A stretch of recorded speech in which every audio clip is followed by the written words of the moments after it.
This episode is sponsored by Squarespace. Get a free trial and 10% off at squarespace.com/forge. Welcome back to the workshop. This is part 2 of working on the iconic blade from the film Dune. In the last episode, we worked up this billet of multi-bar twist Damascus. Now, what is pretty nutty is just how much material we have lost. In the last episode, we started with this much raw steel stock, and we finish with this tiny little block. I also explained that I was wanting to do a feather pattern in this Damascus, but I just simply do not have the material for it. The block is too small. Every time we do an operation like that with Damascus, it involves cutting, grinding, machining. You end up losing material with every operation. And if I lose any more, I won't even get a blade, let alone what I was initially hoping I could do. I was wanting to make an integral handle on this thing. Whole thing Damascus. We can't quite do that, but I do have a trick up my sleeve. So I'm gonna forge this out into a long rectangle and talk more about that.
Okay, so our Damascus steel is now running down the middle, and what we've effectively done is TIG welded on some 1080 scales that are going to make the integral bolster and handle of this blade. If we have a look at this high quality printout, you see that there are a number of ways that this could be made, probably 100 ways to do it.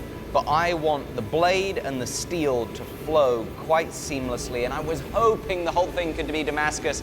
We'll have to settle for it being 1080 on the outside, but along the spine, we're gonna have the pattern from the blade popping through, so I think there's gonna be some good stuff. This is gonna be a tricky and quite interesting forge weld, because I don't have the opportunity to do a whole lot of metal moving. We also have the possibility of making a cold shut and stress concentration in here. If I make it too thin, where these scales or bolsters weld to the actual blade, we could end up with bad cracks. You want it to weld to the blade though, right? I want it to weld to the blade, but I can't have it thin down the blade too much. If I squish down too much during the forge welding, we then end up with this area right here that's super prone to cracking, and we have a really weak transition into the fire.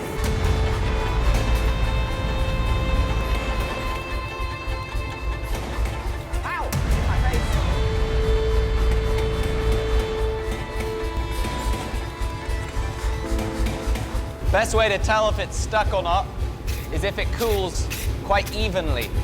If there are any cold spots where I can really tell the difference between the layers, that's going to tell me that it's not welded in that area, because the energy from one side can't balance out as easily as if it were welded.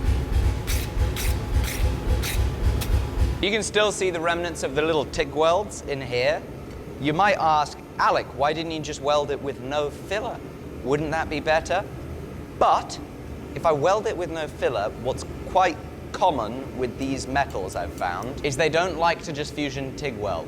So if you just fuse the thing, it cracks, and then that would be impractical for keeping them together for the forge welding. So what I made sure to do was where I really needed it strong and I really needed it sealed, I put a tiny, tiny little bit of filler rod in there, and that does mean that we're gonna have to grind out that bead, but we would have still had to do some grinding out of a fusion TIG weld anyway, because it would have messed with the Damascus pattern in that little area. So there's grinding no matter what. Here it's just a little bit more. What you will notice is that the amount that we've squished down this central Damascus bar as it transitions into the handle is nice and minimal.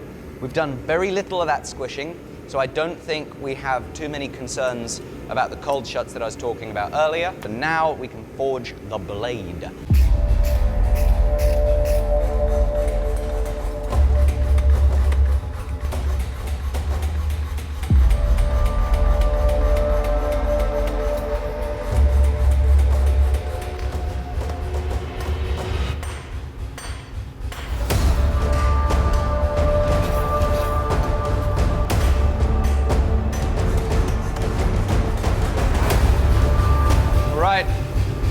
Roughed in, now time to anneal it.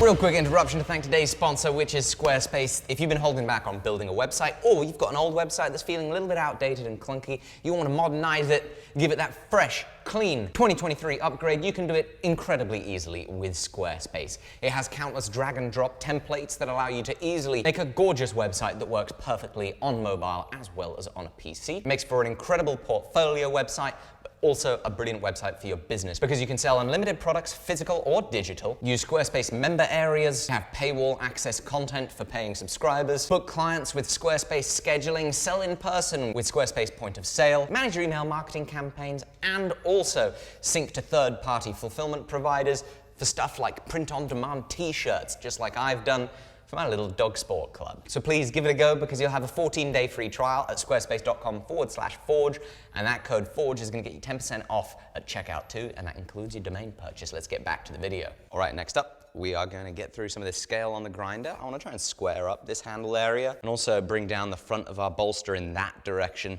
get it all neat and get through those TIG welds. What about the profile? We'll probably like start roughing things in. Have you considered that this is quite a, I mean, this is made out of a tooth in the movie. Yeah. It's not made out of Damascus steel, but it's like very organic and like, it's not straight edges. So have you considered how you're gonna replicate that? I mean, like the way that I look at this is I think that the bevels are quite convex, you know, and so it's quite meaty here towards the handle, but also quite rounded. It kind of comes down, and maybe you've got a flat grind here, but here it's convex. I definitely want to have some creative liberties because I also want it to be a nice knife for me. I want to be like, ah, yay, I like this knife. And I wouldn't like the knife so much had I made it and it looks quite as organic and toothy and rustic. So it's gonna have to be a little bit of a balance. So I think profile, general inspiration is from this, but then we make it a little bit our own so that we can be happy too.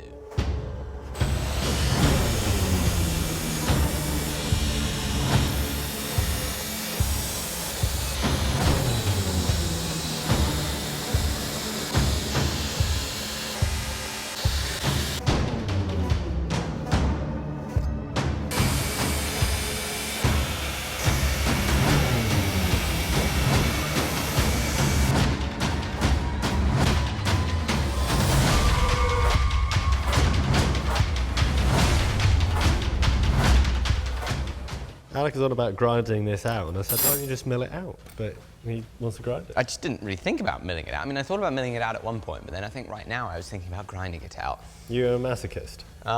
Apparently so. I think maybe doing too much grinding wears away at one's brain cells a little bit. Just the world becomes grinding. Yes. The worst part about metalworking, blacksmithing, and knife making, in my opinion, is grinding. It's just been misery in front of the grinder today. All I've done is make dust out of really expensive steel, and that's all I'm going to be doing for the rest of the day while I start making the handle look more handle-like. You and me both. I could be filming OnlyFans girls right now. And instead, you're filming me get sweaty and covered in metal dust. Yeah. Right, we're gonna do with this then. All right, so this is now gonna go in the mill, and we're gonna turn more expensive steel into chips and dust.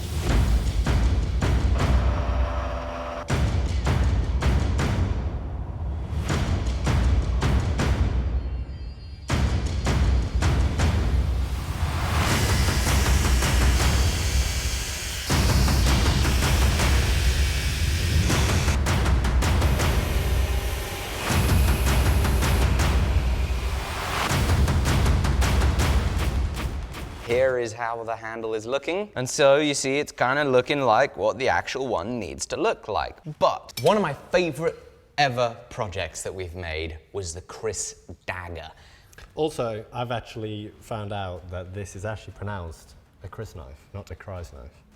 You're kidding. Nope. Well, if that's not the stars aligning, I don't know what is, because on the original Chris dagger that we made, Wavy Blade Boy, we put a keyhole fitted handle in, and that was ridiculously difficult, but it also looks ridiculously cool. And I want to try one. And I might regret this decision because I might completely ruin what is shaping up to be a pretty nice dagger. But what if, just imagine with me, we took this bad boy to the milling machine and on either end made some cutouts that looked a little bit like that, meaning that our handle had to be pressed in this way and end up locked in with these dovetails. Wouldn't it look awesome? And I would quite like to try and make that happen. But here's the thing. To be able to cut this, I need some sort of dovetail cutter. I do not have a dovetail cutter.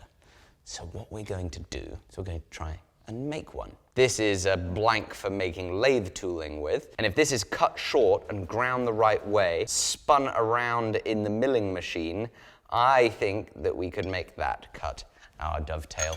We're going to need to make what I think you might call a form milling lie cutter. It's going to consist of a shank, a groove, the bit, and the face. That's not a good word for it. Oh well. To the saw.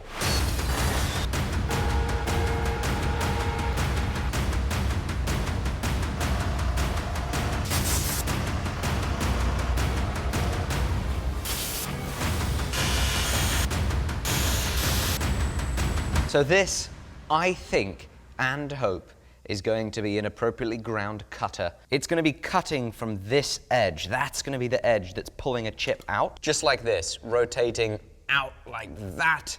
And so because it's rotating, we've needed to cut this relief angle, and it's quite a large relief angle. I might have overdone it. All right, now we can cut this thing down there. See how she runs. This is presumably going to need to be a rather low speed. Golly, that's scary as can be. It just doesn't look natural, Jamie.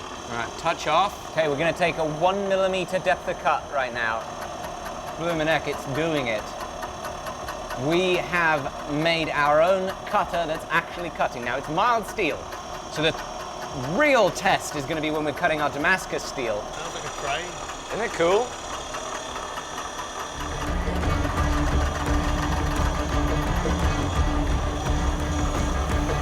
All right, let's have a look at the tool. But I do believe that it is still a sharp tool. We're about to put it through much more challenging materials. Let's put this baby in. First step is gonna be make a really nice flat spot right here. Then we drop this down, touch off to the flat spot, cut in here for that dovetail end, then go across there, cut that dovetail end. That's a big cutter. Yes, it is a big cutter.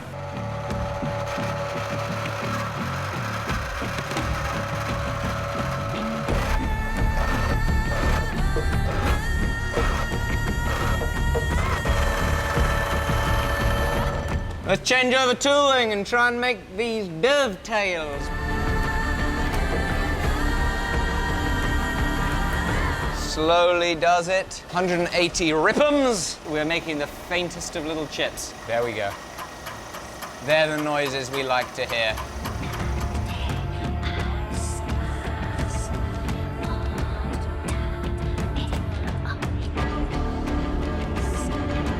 Jamie? It's beautiful. Have a look at that. Oh, I love it. We just did a dovetail, we just did a dovetail. It's only half a dovetail, actually. Well, we did half a dovetail. It's known as a sparrow tail. Sparrow tail. No, it's actually called a sparrow tail. What, just one dovetail? Well, half a dovetail, yeah. Oh, I didn't know that. That's what they call it in woodworking. I did not know that. I am pumped. Super, super exciting that we made half a dovetail with our own cutter. This is the type of stuff I love, making tools to make things. But all we got time for today, unfortunately, is just one half of the dovetail. Tune in to the next episode to see the other half of the dovetail. We gotta heat treat this thing. We gotta do a beautiful dovetail, attempt a beautiful dovetail handle fit up. Hopefully it's gonna be good. Can't wait to share it with you. Shout out as ever to today's sponsor, which was Squarespace. Check them out below. And if you'd like to get yourself a phenomenal deal on some blacksmithing or bladesmithing equipment, we've got grinder bodies, just like the one that I've been using for 6 years, and all sorts more for sale at the Alec Steele Co. at redonkulous discounts. Check them out. Thank you all so much for the support. See you in the next one. Bye-bye.